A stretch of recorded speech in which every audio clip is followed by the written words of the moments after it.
Assalamualaikum warahmatullahi wabarakatuh.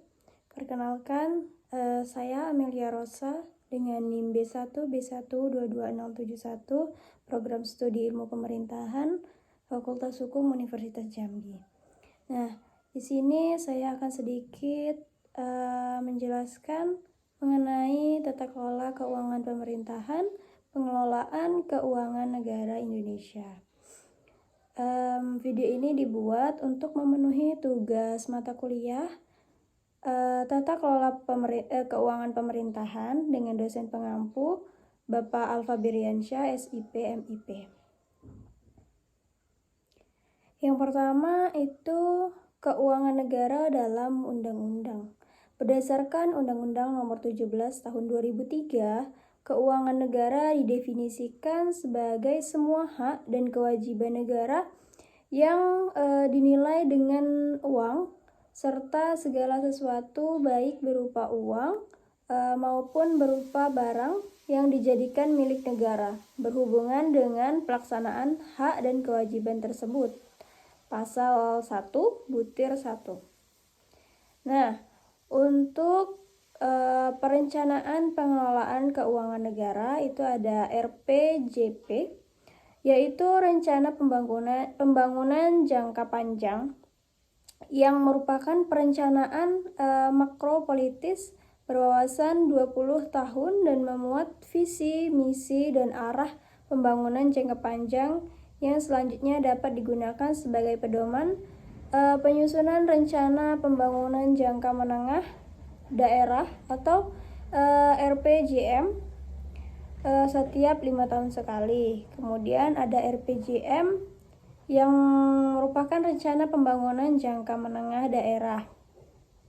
Lalu ada RKP, itu rencana kerja pemerintahan yang merupakan dokumen perencanaan pembangunan nasional untuk periode 1 tahun yang dimulai pada tanggal 1 Januari dan berakhir pada tanggal 31 Desember.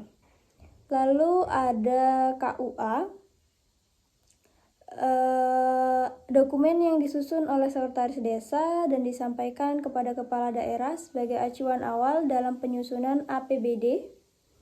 Lalu ada PPAS, adalah dokumen yang merinci alokasi anggaran yang dialokasikan untuk setiap program dan kegiatan yang terancam dalam KUA. Nah, yang keenam itu ada nota kesepakatan atau nota kesepahaman yang merupakan kesepakatan di antara pihak untuk berunding dalam rangka membuat perjanjian di kemudian hari. Lalu ada pedoman penyusunan RKA, SKPD, KL. Nah, ini adalah suatu pedoman untuk menyusun rancangan kerja anggaran yang berisi rencana pendapatan, rencana belanja program, dan kegiatan SKPD.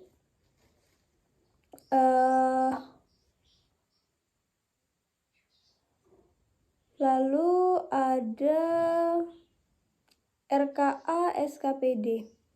Nah, ini juga merupakan dokumen perencanaan dan penganggaran yang berisi rencana pendapatan, rencana belanja program dan kegiatan SKPD, serta rencana pembiayaan sebagai dasar penyusunan APBD.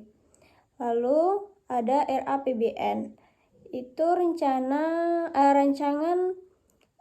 anggaran pendapatan dan belanja negara. Yang terakhir ada APBN, adalah ini adalah anggaran pendapatan dan belanja negara yang merupakan rencana keuangan tahunan pemerintah negara Indonesia yang disetujui oleh DPR. Nah, APBN ini berisi daftar sistematis dan terperinci yang memuat rencana penerimaan dan pengeluaran negara selama 1 tahun anggaran. Lalu ada pelaksanaan pengelolaan keuangan negara. Yang pertama itu rancangan DPA SKPD, lalu proses verifikasi kepala SKPD, kemudian DPA SKPD, lalu dasar pelaksanaan anggaran, dan kemudian setelah dasar pelaksanaan anggaran atau DIPA disusun, maka proses selanjutnya adalah menyusun pendapatan belanja dan pembiayaan. Selanjutnya laporan realisasi semester pertama. Nah, yang terakhir itu ada perubahan APBD. Laporan semester pertama tadi menjadi dasar perubahan APBD. Perubahan APBD ini dapat terjadi apabila perkembangan yang tidak sesuai dengan asumsi KUA, lalu keadaan yang menyebabkan harus dilakukan pergeseran anggaran antar organisasi, antar unit, organisasi, antar program, antar kegiatan, dan antar jenis belanja. Kemudian keadaan yang menyebabkan silpa tahun anggaran sebelumnya harus digunakan dalam tahun anggaran berjalan. Lalu ada keadaan darurat atau keadaan luar biasa. Kemudian penata usahaan pengelolaan keuangan negara. Nah, di sini penata usahaan pengelolaan keuangan negara merujuk pada proses pencatatan, pengendalian, dan pelaporan yang dilakukan oleh pemerintah dalam mengelola dana publik. Nah, penata usahaan pengelolaan keuangan negara ini adalah langkah kunci dalam menjaga transparansi, akuntabilitas, dan integritas dalam penggunaan dana publik. Yang ini merupakan bagian penting dari tata kelola pemerintahan yang baik. Selanjutnya, pengelolaan keuangan negara. Yang pertama,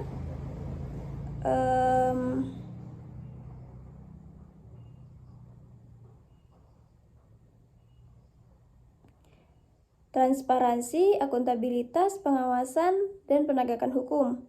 Untuk pengawasan pengelolaan keuangan negara, itu yang pertama pengawasan berdasarkan objeknya, yang kedua pengawasan menurut sifatnya, yang ketiga pengawasan menurut ruang lingkup. Lalu struktur utama pengelolaan keuangan negara dan asumsi. Secara garis besar, struktur APBN itu adalah yang pertama pendapatan negara dan hibah, yang kedua belanja negara, yang ketiga keseimbangan primer, yang keempat keseimbangan umum, surplus atau defisit anggaran, yang kelima itu pembiayaan anggaran, asumsi dasar makroekonomi, dan ini sangat berpengaruh pada besaran komponen dalam struktur APBN. Lalu asumsi dasar tersebut itu adalah pertumbuhan ekonomi, inflasi, tingkat bunga SPN 3 bulan, dan juga nilai tukar rupiah terhadap dolar Amerika Serikat, harga minyak mentah di Indonesia di pasar dunia, produksi lifting minyak atau lifting gas. Untuk faktor-faktor penentu pengelolaan keuangan negara itu yang pertama pendapatan negara, yang kedua belanja negara, yang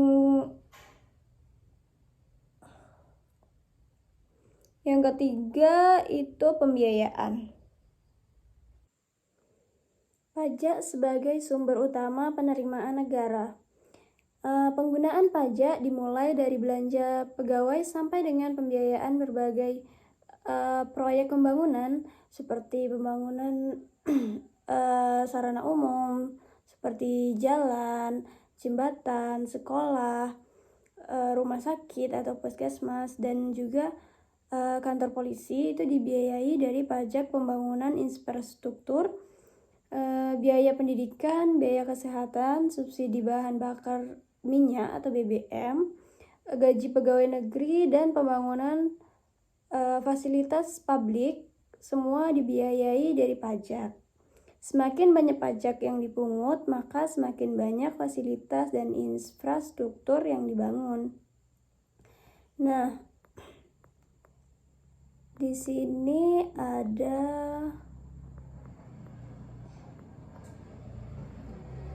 iAccount APBN sampai dengan 31 Maret 2022. Nah, di sini ada uraian. Yang pertama itu pendapatan dan hibah. Pendapatan dan hibah itu yang pertama menerima penerimaan dalam negeri dan juga penerimaan negara bukan pajak dan PNBP lainnya. Kemudian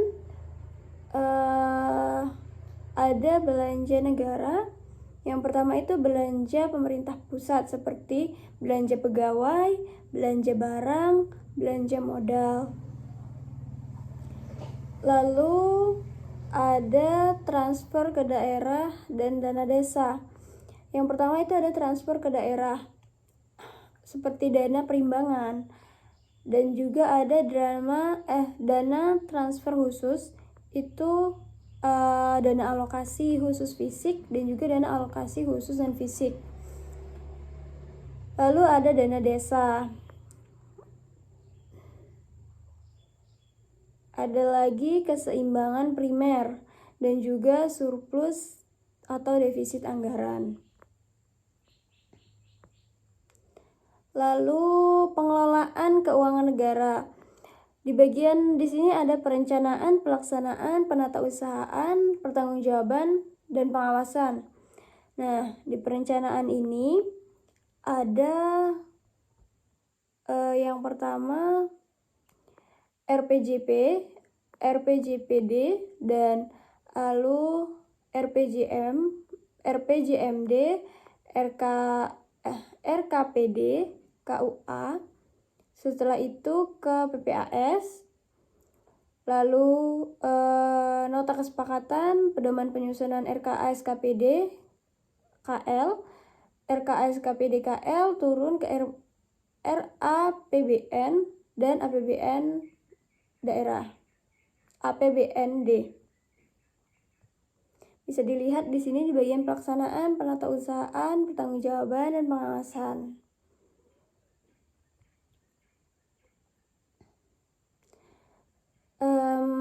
Sekian sedikit yang dapat saya sampaikan mengenai pengelolaan keuangan negara Indonesia.